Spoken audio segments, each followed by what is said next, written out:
तो दोस्तों नमस्कार। एलपी सरकारी जॉब चैनल पर आपका हार्दिक स्वागत और अभिनंदन करता हूं। ये सेशन कक्षा 8 का है।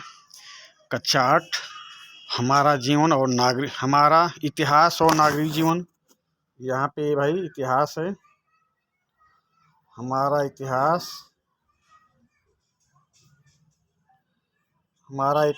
और नागरिक जीवन है। पाठ 7 भारत में नव जागरण। तो आप समझ गए होंगे। ये कक्षा 8 हमारा इतिहास और नागरिक जीवन से है। पाठ 7 है भारत में नव जागरण। पाठ का नाम है।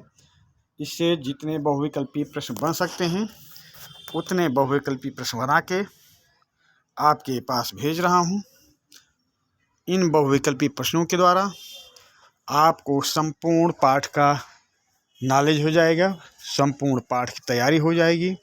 आपसे कहीं भी कोई भी कुछ पूछ सकता है इस पाठ से, तो आप इन बहुविकल्पी प्रश्नों के जरिए आपको इतना ज्ञान हो जाएगा कि इस पाठ से कोई भी कुछ पूछेगा तो आप उसको बता ले जाएंगे। और पेपर में इस पाठ से कहीं भी कोई भी प्रश्न आएगा तो आप पेपर कर ले जाएंगे।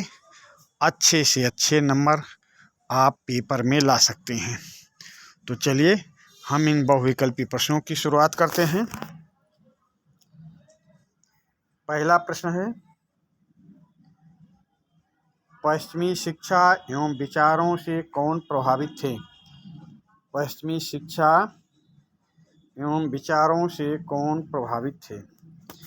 ऑप्शन, राजा राम मोहन राय प्रभावित थे, या सर सैयद अहमद प्रभावित थे, या उपर्युक्त दोनों प्रभावित थे, या उपर्युक्त में से कोई नहीं।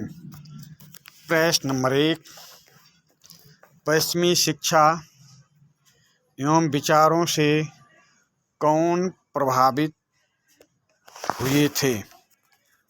तो चलिए भाई, कौन प्रभावित हुए थे? ऑप्शन, राजा राम मोहन राय, सर सैयद अहमद खान, उपर्युक्त दोनों, उपर्युक्त में से कोई नहीं। तो प्रश्न नंबर 1 का सही उत्तर होगा उपर्युक्त दोनों, क्योंकि पाश्चात्य शिक्षा से दोनों प्रभावित थे। तो प्रश्न आपका क्या सही होगा? ऑप्शन क्या सही होगा? प्रश्न नंबर 1 का ऑप्शन सी सही उत्तर होगा। प्रश्न नंबर 2, भारतीय अध्यात्म में कौन विश्वास रखते थे? भारतीय आध्यात्म में कौन विश्वास रखते थे? आर्य समाज वाले, रामकृष्ण मिशन वाले, देवबंद आंदोलन वाले, या उपर्युक्त सभी संस्थाएं? प्रश्न नंबर 2, आर्य समाज भारतीय आध्यात्म में विश्वास रखते थे, रामकृष्ण मिशन भारतीय आध्यात्म में विश्वास रखते थे, देवबंद आंदोलन जो इनका भारतीय समाज, इनके धर्म का जो आध्यात्म था उसमें विश्वास रखते थे। अब आपका उत्तर क्या सही होगा? अगर ये तीनों रखते थे तो प्रश्न नंबर 2 का भारतीय आध्यात्म में कौन विश्वास रखते थे, ऑप्शन डी सही उत्तर होगा। प्रश्न नंबर 2 का ऑप्शन डी सही उत्तर है। अगले प्रश्न पे आ जाएं। प्रश्न नंबर 3, राजा राम मोहन राय ब्रह्म समाज की स्थापना कब की?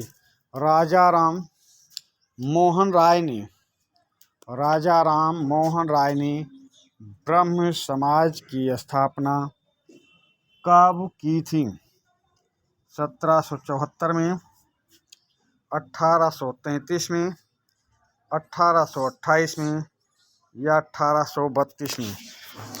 तो आप ये समझ लें कि राजा राम मोहन राय ब्रह्म समाज की स्थापना कब की। तो इसके विकल्पों पर भी ध्यान दें। 1774 में राजा राम मोहन राय का जन्म होता है। 1774 में राजा राम मोहन राय का जन्म होता है। 1833 में मृत्यु हो जाती है। 1833 में मृत्यु हो जाती है। 1828 1828 में ब्रह्म समाज की स्थापना करते हैं। ब्रह्म समाज की स्थापना करते हैं। तो आप समझ गए होंगे कि राजा राम मोहन राय ने ब्रह्म समाज की स्थापना कब की थी। तो प्रश्न नंबर 3 का सही उत्तर होगा ऑप्शन सी 1828 में। चलिए अगले प्रश्न पे चलते हैं। प्रश्न नंबर 4, सती प्रथा को लेकर किन लोगों के बीच बहस हुई थी। सती प्रथा को लेकर किन लोगों के बीच बहस हुई थी। तो सती प्रथा के आप विरोध करते थे राजा राम मोहन राय, और सती प्रथा के पक्ष में थे पंडित तर्कालंकार, राधाकांत देव। तो आपको उत्तर यही देना है, सती प्रथा के पक्ष में और सती प्रथा के विरोध में किन लोगों में बहस हुई थी, तो ये आपको बताना है। तो सती प्रथा को लेकर राजा राम मोहन राय और पंडित तर्कालंकार राधाकांत देव के बीच बहस हुई थी। तो अब आपका सही उत्तर क्या होगा, ऑप्शन सी। प्रश्न नंबर 4, सती प्रथा को लेकर किन लोगों के बीच हुई। तो राजा राम मोहन राय और पंडित तर्कालंकार के बीच बहस हुई थी। प्रश्न नंबर 4 का ऑप्शन सी सही उत्तर होगा। प्रश्न नंबर 5, देखिए भाई, किसने कहा था जो स्त्री स्वर्ग की कामना करती है उसे पति की चिता में जलकर मर जाना चाहिए। किसने कहा था जो स्त्री स्वर्ग की कामना करती है उसे पति की चिता में जलकर मर जाना चाहिए। यानी कि पति की मृत्यु हो गई तो उसकी चिता के साथ स्वर्ग प्राप्ति के लिए पत्नी को सती हो जाना चाहिए। ये किसने कहा है। तो प्रश्न सीधा सा है आपके सामने, किसने कहा था जो स्त्री स्वर्ग की कामना करती है उसे पति की चिता में जलकर मर जाना चाहिए। तो पंडित तर्कालंकार ने कहा था, या राजा राम मोहन राय ने कहा था, या स्वामी दयानंद सरस्वती ने कहा था, या केशव चंद्र सेन ने कहा था। प्रश्न नंबर 5 का सही उत्तर होगा, ये कहने वाले थे पंडित तर्कालंकार जी। पंडित तर्कालंकार ने कहा था जो स्त्री ईश्वर की कामना करती है उसे पति की चिता में जलकर मर जाना चाहिए। चलिए अगले प्रश्न पे आते हैं। प्रश्न नंबर 6, किसने कहा है कि पति की मृत्यु के बाद स्त्री को सरल व सादा जीवन बिताना चाहिए। प्रश्न नंबर 6, किसने कहा है कि पति की मृत्यु के बाद स्त्री को सरल व सादा जीवन बिताना चाहिए। राजा मनु ने ऐसा कहा है, या राजा मनु ने ऐसा कहा, या याज्ञवल्क्य ने ऐसा कहा, या राजा राम मोहन राय ने ऐसा कहा, या ए और बी दोनों ने ऐसा कहा था। प्रश्न नंबर 6, किसने कहा है कि पति की मृत्यु के बाद स्त्री को सरल व सादा जीवन बिताना चाहिए। तो ये कहने वाले थे राजा मनु और याज्ञवल्क्य। तो आपका उत्तर क्या सही होगा, जब ये दोनों थे तो उत्तर क्या सही होगा, ऑप्शन डी ए और बी दोनों। तो प्रश्न नंबर 6 का ऑप्शन डी सही उत्तर होगा, ए बी दोनों। चलते हैं अगले प्रश्न की ओर। प्रश्न नंबर 7, राजा राम मोहन राय की कोशिशों के कारण किस गवर्नर जनरल ने 1829 ईस्वी में सती प्रथा रोकने का कानून बनाया। प्रश्न नंबर 7, राजा राम मोहन राय की कोशिशों के कारण किस गवर्नर जनरल ने 1829 ईस्वी में सती प्रथा रोकने का कानून बनाया था? लॉर्ड विलियम बेंटिंक ने, या लॉर्ड कैनिंग ने, या लॉर्ड कर्जन ने, या लॉर्ड मॉन्टेग्यू ने? प्रश्न नंबर 7, राजा राम मोहन राय की कोशिशों के कारण किस गवर्नर जनरल ने 1829 ईस्वी में सती प्रथा रोकने का कानून बनाया? तो ये कानून बनाया था लॉर्ड विलियम बेंटिंक ने। प्रश्न नंबर 7 का ऑप्शन ए सही उत्तर होगा। अगले प्रश्न पे आ जाएं। प्रश्न नंबर 8, किसके प्रयास के द्वारा 1856 ईस्वी में विधवा पुनर्विवाह अधिनियम पारित किया गया? किसके प्रयास के द्वारा 1856 में विधवा पुनर्विवाह अधिनियम पारित किया गया? ईश्वर चंद्र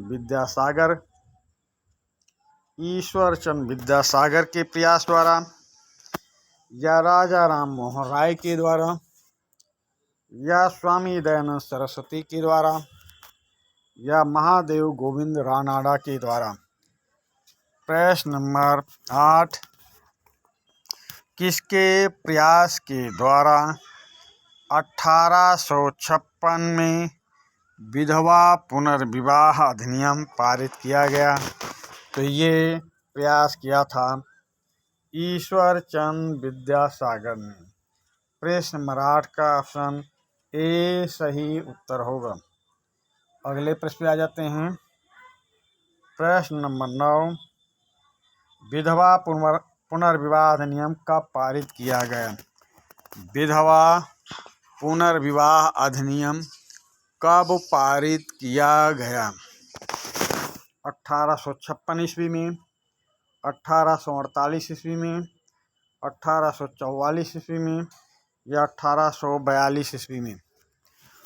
प्रश्न नंबर 9, विधवा पुनर्विवाह अधिनियम कब पारित किया गया? तो विधवा पुनर्विवाह अधिनियम पारित किया जाता है 1856 ईस्वी में।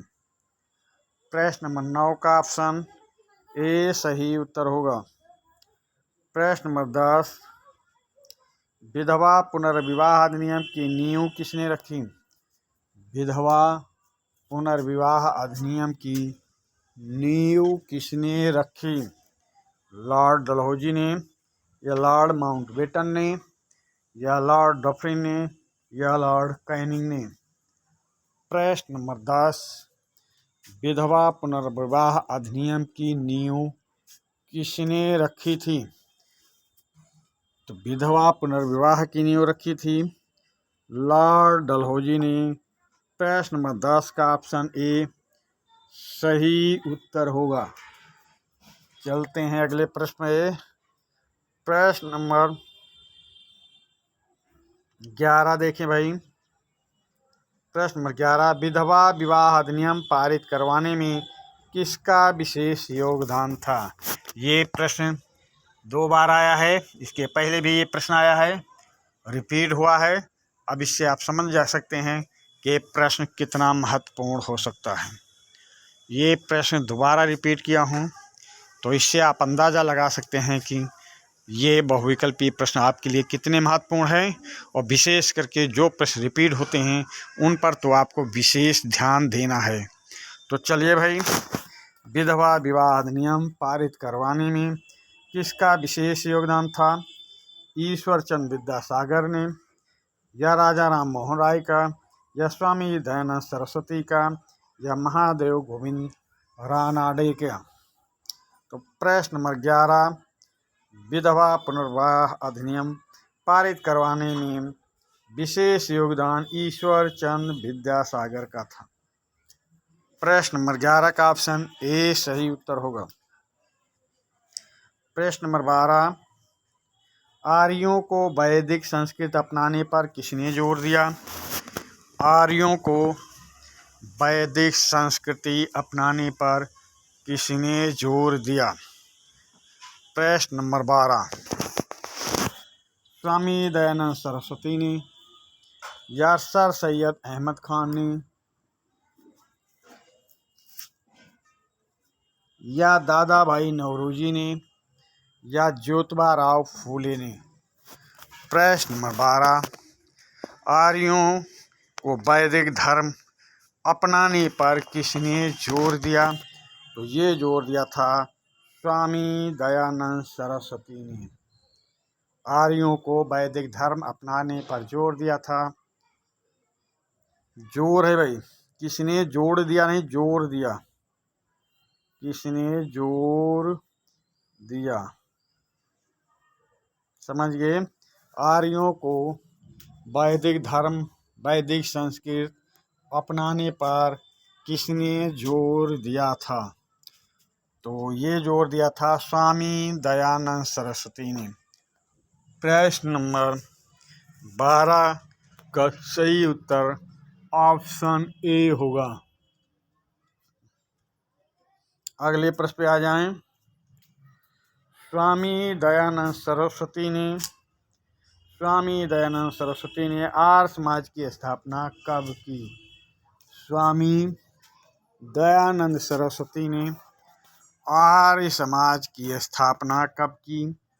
1875 में, 1885 में, 1895 में, या 1905 में। प्रश्न नंबर 13 स्वामी दयानंद सरस्वती ने आर्य समाज की स्थापना कब की? तो आर्य समाज की स्थापना किया था 1875 में। प्रश्न नंबर 13 का ऑप्शन ए सही उत्तर होगा। प्रश्न नंबर 14 वेदों की ओर लौटो किसका नारा था? वेदों की ओर लौटो किसका नारा था? राजा राम मोहन राय का, स्वामी दयानंद सरस्वती का, या महादेव गोविंद रानडे का, या ईश्वर चंद विद्यासागर का। प्रश्न नंबर 14 वेदों की ओर लौटो किसका नारा था? तो वेदों की ओर लौटो किसका नारा था? राजा राम मोहन राय का। प्रश्न नंबर 14 का ऑप्शन ए सही उत्तर होगा। अगले प्रश्न पे आ जाएं। प्रश्न नंबर 15 सत्यार्थ प्रकाश पुस्तक के लेखक कौन हैं? सत्यार्थ प्रकाश पुस्तक के लेखक कौन हैं? तो राजा राम मोहन राय हैं, या स्वामी दयानंद सरस्वती हैं, या महादेव गोविंद रानडे हैं, या सर सैयद अहमद खान हैं। तो सत्यार्थ प्रकाश पुस्तक के लेखक कौन हैं? तो सत्यार्थ प्रकाश पुस्तक के लेखक स्वामी दयानंद सरस्वती जी हैं। प्रश्न नंबर 15 का ऑप्शन बी सही उत्तर होगा। अगले प्रश्न पे आ जाएं। आत्माराम पांडुरंग ने प्रार्थना समाज की स्थापना कब की थी? आत्माराम पांडुरंग ने प्रार्थना समाज की स्थापना कब की थी? चलिए भाई ऑप्शन देखते हैं। 1867 में किया, या 1869 में किया, या 1871 में किया, या 1873 में किया। आत्माराम पांडुरंग ने प्रार्थना समाज की स्थापना कब की थी? तो ये किए थे 1867 में। ऑप्शन ए सही उत्तर होगा। प्रश्न नंबर 16 का ऑप्शन ए सही उत्तर है। अगले प्रश्न पे आ जाएं। प्रश्न नंबर 17 महादेव गोविंद रानडे ने प्रार्थना समाज की सदस्यता कब ली? महादेव गोविंद रानडे ने प्रार्थना समाज की स्थापना में सदस्यता कब ली? प्रश्न नंबर 17 महादेव गोविंद रानडे ने प्रार्थना समाज की सदस्यता कब ली? 1842 में, या 1901 में, 1901 में, या 1867 में, या 1869 में। प्रश्न नंबर 17, महादेव गोविंद रानडे ने प्रार्थना समाज की सदस्यता कब ली? तो ये सदस्यता लिए थे 1869 में। 1867 में प्रार्थना समाज की स्थापना किया था आत्माराम पांडुरंग ने। 1867 में प्रार्थना समाज की स्थापना किया था आत्माराम पांडुरंग ने। महादेव गोविंद रानडे इसकी सदस्यता लेते हैं 1869 में। तो प्रश्न नंबर 17 का ऑप्शन डी सही उत्तर होगा। प्रश्न नंबर 18, प्रश्न नंबर 18 देखिए भाई, स्वामी विवेकानंद ने रामकृष्ण मिशन की स्थापना कब की? स्वामी विवेकानंद ने रामकृष्ण मिशन की स्थापना कब की? 1862 ईस्वी में, 1902 ईस्वी में, 1896 ईस्वी में, 1893 ईस्वी में। प्रश्न नंबर 18, स्वामी विवेकानंद ने रामकृष्ण मिशन की स्थापना कब की? तो स्वामी विवेकानंद ने रामकृष्ण मिशन की स्थापना किया था 1896 ईस्वी में। प्रश्न नंबर 18 का ऑप्शन बी सही उत्तर होगा। प्रश्न नंबर 19, स्वामी विवेकानंद किसके शिष्य थे? स्वामी विवेकानंद किसके शिष्य थे? राजा राम मोहन राय के शिष्य थे, या ईश्वरचंद विद्यासागर के शिष्य थे, या महादेव गोविंद रानडे के शिष्य थे, या रामकृष्ण परमहंस के शिष्य थे? प्रश्न नंबर 19, स्वामी विवेकानंद किसके शिष्य थे? तो स्वामी विवेकानंद शिष्य थे रामकृष्ण परमहंस के।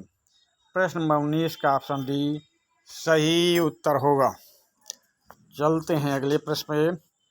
प्रश्न नंबर 20, सर सैयद अहमद खान ने साइंटिफिक सोसाइटी की स्थापना कब की थी?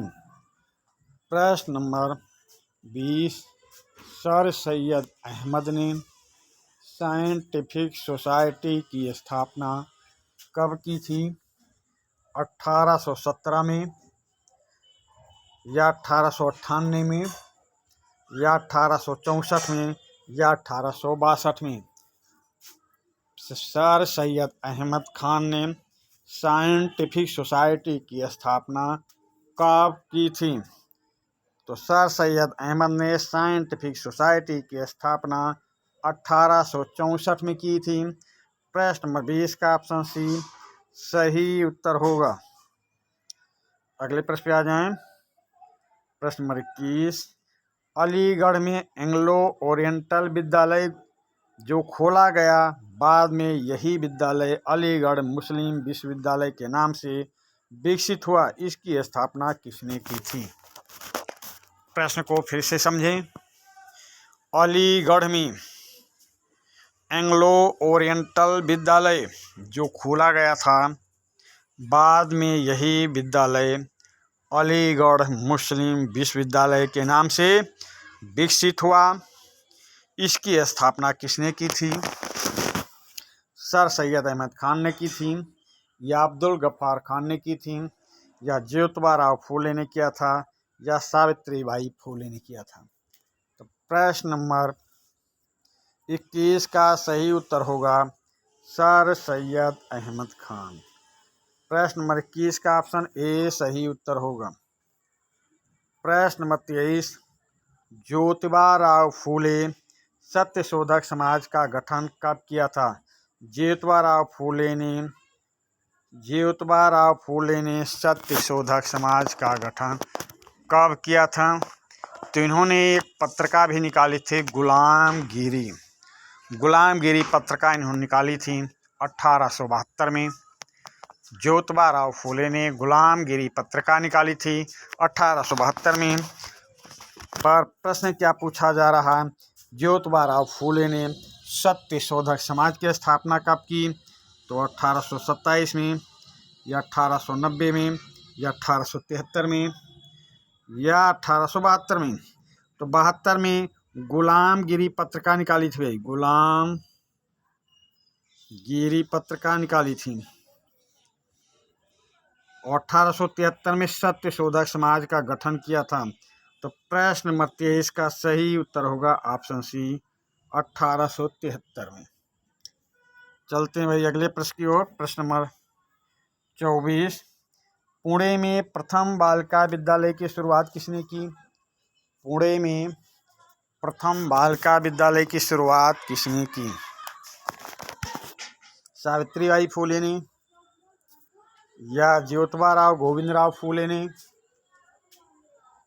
या दादा भाई नौरोजी ने, या महादेव गोविंद रानडे ने? तो पुणे में प्रथम बालिका विद्यालय खोला था, शुरुआत की थी सावित्रीबाई फूले ने। प्रश्न नंबर 24 का ऑप्शन ए सही उत्तर होगा। प्रश्न नंबर 25, एनी बेसेंट ने सन 1882 ईस्वी में थियोसोफिकल सोसाइटी की स्थापना कहाँ की थी? प्रश्न नंबर 25, एनी बेसेंट ने, इसमें एक प्रश्न गैपिंग हो गया है, आप सीरियल से लिखेंगे। 26 प्रश्न है तो आप 25 मानकर चलेंगे। तो एनी बेसेंट ने 1882 ईस्वी में थियोसोफिकल सोसाइटी की स्थापना कहाँ की थी?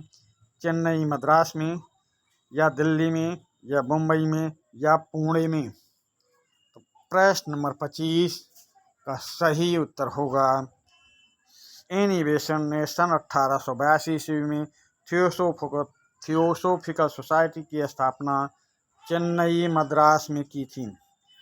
प्रश्न नंबर 25 का ऑप्शन ए सही उत्तर होगा। प्रश्न नंबर 26, महिलाओं को शिक्षित करने के लिए शारदा सदन आश्रम किसने खोला था?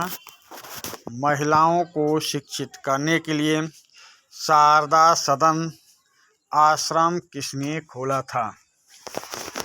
पंडित रमाबाई ने, ईसाई रमाबाई ने, पंडित ईसाई सरस्वती ने, या उपर्युक्त सभी ने? तो प्रश्न नंबर 26, महिलाओं को शिक्षित करने के लिए शारदा सदन आश्रम किसने खोला था? तो पंडित रमाबाई के पिताजी पंडित रमाबाई को संस्कृत पढ़ाना चाहते थे और समाज इसके खिलाफ था। अब रमाबाई के पिताजी दृढ़ विश्वास के साथ पंडित रमाबाई को संस्कृत पढ़ाना चालू किए। उनको अपना गांव छोड़कर भी भागना पड़ा। बीच में पिताजी उनके एक्सपायर हो गए, मृत्यु हो गई। अब रमाबाई और उनके भाई कलकत्ता पहुँचते, घूमते घूमते कलकत्ता पहुँचने पर राजा राम मोहन राय से उनकी भेंट होती है। रमाबाई को राजा राम मोहन राय ने बहन का दर्जा दिया और उसके बाद में पंडिता रमाबाई कहलाईं।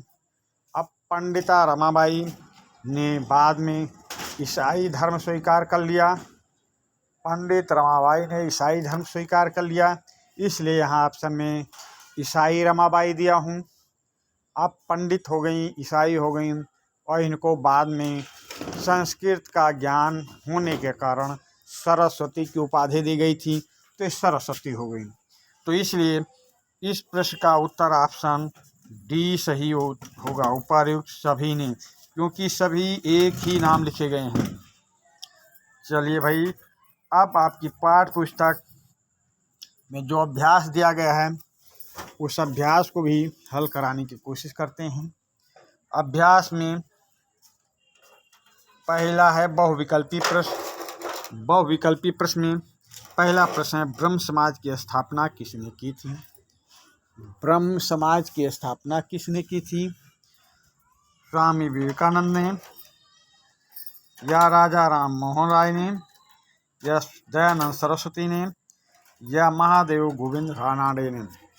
तो आपको पहले भी बहुविकल्पीय प्रश्नों के माध्यम से जानकारी दे चुका हूँ। बिना देरी लगाए हम उत्तर पे आते हैं।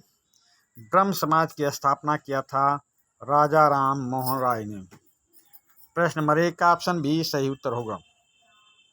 प्रश्न नंबर 2, लॉर्ड विलियम बेंटिंक ने सती प्रथा रोकने का कानून कब बनाया? लॉर्ड विलियम बेंटिंक ने सती प्रथा रोकने का कानून कब बनाया? ये भी हम बहुविकल्पीय प्रश्नों के माध्यम से आपको बता चुके हैं। ऑप्शन देख लेते हैं। ऑप्शन ए 1829 में, ऑप्शन बी 1856 ईस्वी में, ऑप्शन सी 1817 ईस्वी में, ऑप्शन डी 1818 ईस्वी में। तो लॉर्ड विलियम बेंटिंक ने सती प्रथा रोकने का कानून कब बनाया? तो ये बनाया था 1829 ईस्वी में। प्रश्न नंबर 2 का ऑप्शन ए सही उत्तर होगा। आप अभ्यास में लघुत्तरीय प्रश्न है, अति लघुत्तरीय प्रश्न, बहुविकल्पीय 2 प्रश्न थे। आप अति लघुत्तरीय प्रश्न, पहला प्रश्न है, दयानंद सरस्वती ने किस संस्कृति को अपनाने पर जोर दिया था? दयानंद सरस्वती ने किस संस्कृति को अपनाने पर जोर दिया था? तो उत्तर होगा, स्वामी दयानंद सरस्वती ने वैदिक संस्कृति को अपनाने पर जोर दिया था। उत्तर भी ऐसे ही आपको याद करना है, ऐसे ही सुनाना है, ऐसे ही लिखना है। स्वामी दयानंद सरस्वती ने वैदिक संस्कृति को अपनाने पर जोर दिया था। अगले प्रश्न पे आते हैं। प्रश्न 2, ज्योतिबा गोविंदराव फूले ने किस समाज का गठन किया था? ज्योतिबा गोविंदराव फूले ने किस समाज का गठन किया था? तो उत्तर इसका होगा, ज्योतिबा गोविंदराव फूले ने सत्यशोधक समाज का गठन किया था। ज्योतिबा गोविंदराव फूले ने सत्यशोधक समाज का गठन किया था। अब आ जाइए लघुत्तरीय प्रश्न पे। लघुत्तरीय प्रश्न, इसमें पहला प्रश्न है, स्वामी विवेकानंद के बारे में लिखिए। स्वामी विवेकानंद के बारे में लिखिए, ये पहला प्रश्न है। उत्तर देखें, स्वामी विवेकानंद रामकृष्ण परमहंस के शिष्य थे। इन्होंने सन 1896 में रामकृष्ण मिशन की स्थापना की। सन 1893 में शिकागो में विश्व धार्मिक संसद में हिंदुत्व की बात रखी। वो भारतीय समाज में पश्चिमी छाप के विरोधी थे। वो गर्व से कहते थे, मैं भारतीय हूँ तथा प्रत्येक भारतीय मेरा भाई है। समझ गए? तो ये स्क्रीन पर आपके है ये लघुत्तरीय प्रश्न, इसको भी लिखें, इसको भी भाई लिखें। अब स्क्रीन पर हम थोड़ा आपको समय दे देते हैं। आप पढ़ें, 2-3 बार पढ़ें, याद करें, लिखें। आप लोग बोलते हैं, कमेंट आता है, हम लिख नहीं पाते हैं, पढ़ नहीं पाते हैं, समझ नहीं पाते हैं, तो हम 2-3 मिनट एक्स्ट्रा आपको दे रहे हैं। आप पढ़ने की कोशिश करें, समझने की कोशिश करें और साथ में नोटबुक में भी लिखने की कोशिश करें। तो चलिए, अब हम समझ सकते हैं कि ये प्रश्न आपका हो गया होगा। स्वामी विवेकानंद रामकृष्ण परमहंस के शिष्य थे। इन्होंने सन 1896 में रामकृष्ण मिशन की स्थापना की। सन 1893 में शिकागो में विश्व धार्मिक संसद में हिंदुत्व की बात रखी। वो भारतीय समाज में पश्चिमी छाप के विरोधी थे, या पश्चिमी शिक्षा, छाप या शिक्षा जो भी आप समझ लें। ये छाप जो है इसको छाप लिख देना या शिक्षा लिख देना, पश्चिमी शिक्षा, समझिए, चाहे छाप लिख देना चाहे शिक्षा लिख देना। शिक्षा के विरोधी थे, वो गर्व से कहते थे मैं भारतीय हूँ तथा प्रत्येक भारतीय मेरा भाई है। चलिए अब लघु उत्तरीय प्रश्न का दूसरा प्रश्न देखते हैं। प्रश्न नंबर 2, सावित्रीबाई फूले कौन थी, इनके कार्यों पर प्रकाश डालिए। सावित्रीबाई फूले कौन थी, इनके कार्यों पर प्रकाश डालिए। तो चलिए इनके कार्य क्या हैं उस पर देखते हैं। आपको हम स्क्रीन धीरे धीरे आगे बढ़ रही है, अब आप फटाफट पढ़ें, समझें, याद करें और लिखें। 2-3 बार सेशन को देखेंगे तो अपने आप याद हो जाएगा। बहुविकल्पीय प्रश्न को भी 2-3 बार देखें और जो आपकी पाठ्य पुस्तक अभ्यास से दिया गया है उसको भी 2-3 बार देखें, आपको याद हो जाएगा। साथ में नोटबुक में भी लिखते जाएं। तो चलिए इस प्रश्न का उत्तर हम देखते हैं। सावित्रीबाई फूले ज्योतिबा राव फूले की पत्नी थी। क्या है भाई? सावित्रीबाई फूले ज्योतिबा राव फूले की पत्नी थी। उन्होंने अपने जीवन को एक मिशन की तरह से जिया। उन्होंने अपने जीवन को एक मिशन की तरह से जिया। उनका उद्देश्य विधवा विवाह करवाना, छुआछूत मिटाना, महिलाओं की मुक्ति और दलित महिलाओं को शिक्षित करना था।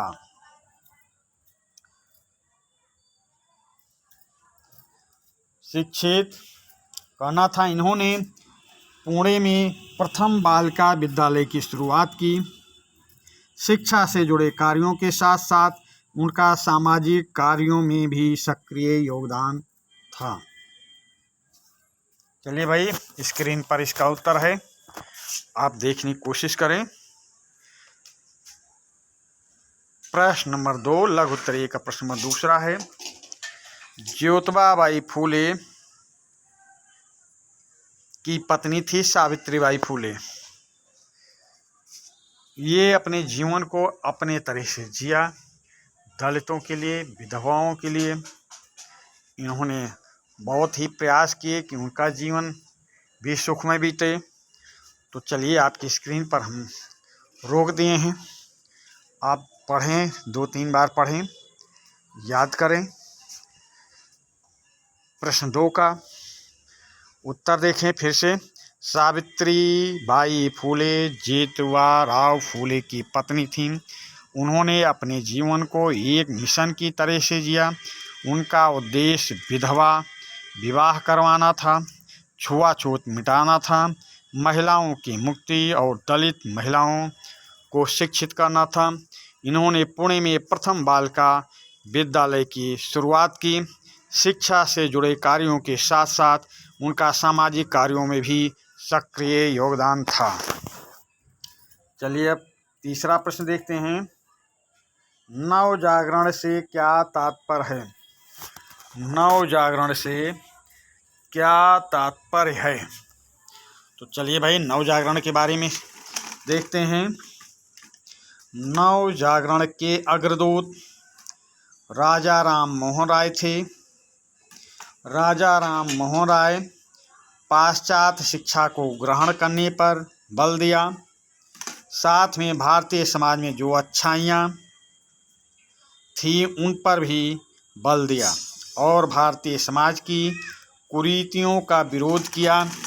वह विश्व के साथ भारत को आगे लाने का प्रयास करते रहे और भारतीय अंधविश्वासों का विरोध करते रहे। नवजागरण से क्या तात्पर्य है?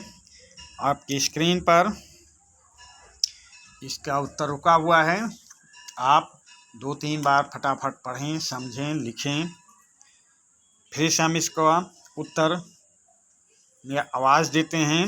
नव जागरण के अग्रदूत राजा राम मोहन राय थे। राजा राम मोहन राय पाश्चात्य शिक्षा को ग्रहण करने पर बल दिया था। साथ में भारतीय समाज में जो अच्छाइयाँ थी उन पर बल दिया और भारतीय समाज की कुरीतियों का विरोध किया। वह विश्व के साथ भारत को आगे लाने का प्रयास करते रहे और अंधविश्वासों का विरोध करते रहे। चलिए भाई अगले प्रश्न पे। अगला प्रश्न है दीर्घ उत्तरीय प्रश्न है। इसमें एक ही प्रश्न रखा गया है आपकी पाठ्य पुस्तक में, वो एक प्रश्न आपके सामने ला रहे हैं। दीर्घ उत्तरीय प्रश्न, धार्मिक आंदोलनों के नाम लिखिए, उनसे संबंधित व्यक्तियों के योगदान पर प्रकाश डालिए।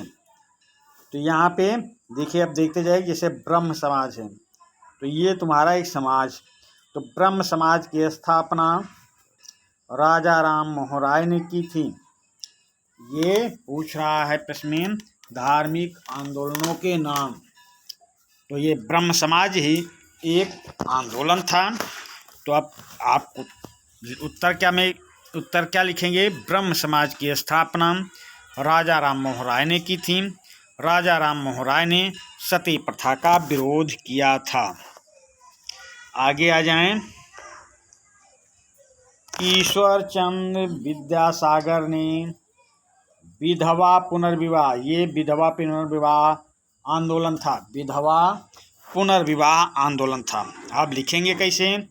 ईश्वर चंद्र विद्यासागर ने विधवा पुनर्विवाह अधिनियम पारित करवाने में महत्वपूर्ण भूमिका निभाई। प्रश्न नंबर दीर्घ उत्तरीय जो प्रश्न है उसका एक ही प्रश्न है, तो उसकी व्याख्या चल रही है। ईश्वर चंद्र विद्यासागर ने विधवा पुनर्विवाह अधिनियम पारित करवाने में महत्वपूर्ण भूमिका निभाई थी। आगे बढ़ते हैं। मुंबई में 1867 में आत्माराम पांडुरंग ने प्रार्थना समाज की स्थापना की, जिसमें महादेव गोविंद रानड़े ने 1869 में शामिल हुए। इन्होंने बाल विवाह प्रथा, जात प्रथा का विरोध किया। फिर से मुंबई में ये प्रार्थना समाज है, प्रार्थना समाज, धार्मिक आंदोलन नाम प्रार्थना समाज। ये जो आंदोलन के नाम हैं इनको चाहे काली पेन से लिख लेना, प्रार्थना समाज या ब्रह्म समाज या आर्य समाज या देवबंद, तो इनको आप काली पेन से लिख देंगे तो और अच्छा रहेगा। मुंबई में 1867 में आत्माराम पांडुरंग ने प्रार्थना समाज की स्थापना की, जिसमें महादेव गोविंद रानड़े ने 1869 में शामिल हुए थे। इन्होंने बाल विवाह प्रथा, प्रदा प्रथा, जात प्रथा का विरोध किया। किसने? महादेव गोविंद रानड़े ने प्रार्थना समाज के माध्यम से। आगे आ जाएं। स्वामी विवेकानंद रामकृष्ण परमहंस के शिष्य थे। स्वामी विवेकानंद रामकृष्ण परमहंस के शिष्य थे। 1893 में शिकागो के विश्व धार्मिक संसद में हिंदुत्व की बात रखी। स्वामी विवेकानंद रामकृष्ण परमहंस के शिष्य थे। 1893 में शिकागो के विश्व धार्मिक संसद में हिंदुत्व की बात रखी। किसने? स्वामी विवेकानंद ने। आगे चलते हैं। सर सैयद अहमद खान ने साइंटिफिक सोसाइटी, यही पूछ रहा है भाई, सर सैयद अहमद खान ने साइंटिफिक सोसाइटी की स्थापना 1864 में की। ये पाश्चात्य शिक्षा के समर्थक थे और प्रदा प्रथा, बहुविवाह, आसान तलाक के विरुद्ध थे।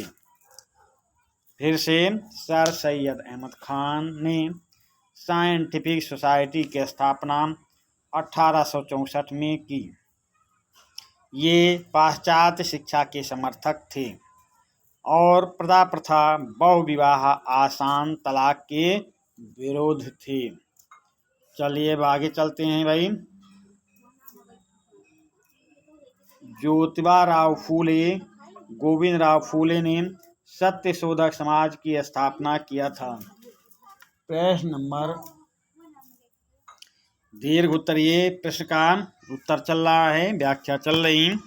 ज्योतिबा फूले या ज्योतिबा गोविंदराव फूले ने सत्यशोधक समाज की स्थापना किया था। इन्होंने दलित एवं महिलाओं के विकास के लिए शिक्षा की व्यवस्था की और विद्यालय खोले। फिर से, ज्योतिबा गोविंदराव फूले ने सत्यशोधक समाज की स्थापना किया था। इन्होंने दलित एवं महिलाओं के विकास के लिए शिक्षा की व्यवस्था की और विद्यालय खोले। अब आगे चलते हैं। सावित्रीबाई फूले ज्योतिबा फूले की पत्नी थीं। इन्होंने पुणे में प्रथम बालिका विद्यालय की शुरुआत की। शिक्षा से जुड़े कार्यों के साथ साथ इनका सामाजिक कार्यों में भी सक्रिय योगदान था। फिर से, सावित्रीबाई फूले ज्योतिबा फूले की पत्नी थीं। इन्होंने पुणे में प्रथम बालिका विद्यालय की शुरुआत की। शिक्षा से जुड़े कार्यों के साथ साथ इनका सामाजिक कार्यों में भी सक्रिय योगदान था। अब आगे एक और बचा है एनी बेसेंट के बारे में। एनी बेसेंट ने 1882 ईस्वी में मद्रास में थियोसॉफिकल सोसाइटी की स्थापना की। एनी बेसेंट ने 1882 ईस्वी में मद्रास में थियोसॉफिकल सोसाइटी की स्थापना की। एनी बेसेंट की वैदिक धर्म में रुचि थी।